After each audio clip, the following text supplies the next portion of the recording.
Yeti misalnya kan, ya, ini Safi, ya. Kalau dia punya anak beberapa, misalnya Safi, Messi, misalnya siapa lagi ke bawah, misal, ini laki-laki, ini perempuan. Nah, ini sepupuan kan, ini kan, ya, halo, ini dengan ini sepupu ya, baik. Nah, ini Yeti dengan Safi ada rasa saling mencintai. Ingat, mencintai dengan menyukai itu berbeda. Suka, semua bisa disukai, tapi tidak setiap yang disukai itu harus mencintai. Jelas ya? Baik. Sama dengan begini, tak kenal maka tak, bukan ta'aruf. Ya, karena tidak harus yang dikenali itu disayangi. Anda kenal istri tetangga, apakah harus sayang padanya? Tidak kan? Paham ya? Baik, jadi kenal itu tidak harus sayang. Halo, paham? Nah, tapi kita menyukai siapapun harus suka dalam konteks kebaikan. Tapi tidak selalu yang disukai itu harus dicintai. Cinta itu diikat dengan nilai-nilai yang baik. Karena itu bagus pertanyaannya, ingin tahu rambu-rambu agama supaya tidak keluar dari nilai-nilai itu, supaya tidak masuk dalam jerat-jerat setan. Apa hukumnya kemudian kalau ini ingin menikah dengan ini? Ini ada anak paman nih. Ini kan kesini paman kan? Ya kan? Ini ada anak pamannya nih, anak pamannya. Apa hukumnya kalau saya ingin menikah dengan anak paman? Maka dijawablah kemudian di Al-Ahzab tadi di ayat yang ke-50. Wa banati ammika wa banati ammatika. Ya, wa banati khalika wa banati khalatika. Am itu paman dari ayah. Khal paman dari ibu. Ammah, ammatun, ya, itu bibi dari ayah. Jadi ayah misalnya punya saudari perempuan, bibi kan, ya, baik. Ibu kan punya juga ya saudari ya. Nah, dari ibu itu disebut dengan khalun dan khalatun, dari ayah disebut ammun dan ammatun. Jelas? Baik. Jadi hukumnya kalau ingin menikah antar sepupu boleh-boleh saja karena ini bukan mahram. Ya, jelas? Sampai sini boleh. Kalau ditanya apakah boleh menikah antar sepupu, boleh, sepanjang tidak ada sebab-sebab lain yang mengharamkan itu. Apa sebab-sebab yang lain? Ini hukum asalnya boleh, tapi nanti ada sebab-sebab lain yang menjadikan terlarang. Misal, ini hukum asal boleh, tapi ternyata ibunya Safi misalnya saat Safi lahir ASInya macet, maka minta kepada ibunya Yeti untuk bisa di-share ASInya, ya kan? Halo, ada yang salah? Huh? Share, like, and comment, ya kan? Baik. Nah, kalau ini kemudian mendapatkan ASI yang sama dari ibunya Yeti, ya, sini ada ibu misalnya, jadi saudari atau saudara sepersusuan. Dia walaupun sama-sama sepupu tidak menjadikan keduanya boleh menikah karena ada hubungan mahram birradha'ah.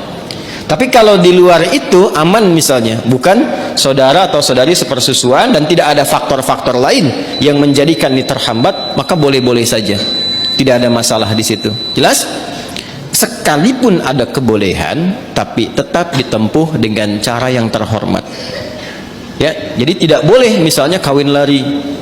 Capek sambil lari nikah gitu kan, ya, jangan. Tetap sekarang cari cara untuk memahamkan dengan cara yang baik dan bermohon kepada Allah. Kalau memang diniatkan ibadah, niat ibadah dengan cara yang benar, dengan cara yang baik, sifatnya nanti akan dibimbing oleh Allah dengan cara yang baik. Ada doanya untuk melembutkan hati orang tua misalnya, ditampakkan nilai-nilai kebaikan. Jadi kalau ada penolakan dengan karakter, dibalas dulu dengan akhlak. Biasanya akhlak itu melembutkan hati. Ya, Anda misalnya datang kepada ibu, ibu nolak, nggak usah yang itulah, cari yang lain misalnya kan. Dan Anda merasa itu baik buat Anda misalnya, taat dulu aja pada ibu, jangan dibantah dulu. Nggak usah pakai tapi walaupun meskipun, udah, ya, taati saja dulu. Begitu Anda taati baik, lalu tampakkan nilai-nilai kebaikan, doa sampai lembut hatinya. Ya, demikian calon pasangan juga nanti mendoakan juga, memberikan akhlak yang baik. Ketika kelembutan itu ada, maka cara kita kemudian berkomunikasi akan berbeda dan hasilnya tidak sama dengan yang pertama. Paham sampai sini? Baik, jadi jangan bergantung ya yang bertanya pada video ini untuk dibawa kepada orang tua. Ya. Ini jawaban Ustadz Adi misalnya, tidak ya. Bagi saya tetap hukum aja yang didahulukan. Ini hukumnya boleh, tapi akhlak itu yang diutamakan. Paham sampai sini? Baik. Nah, supaya tidak keliru memahami, kalau kita teruskan itu ada kalimat khalisatan laka min dunil mu'minin.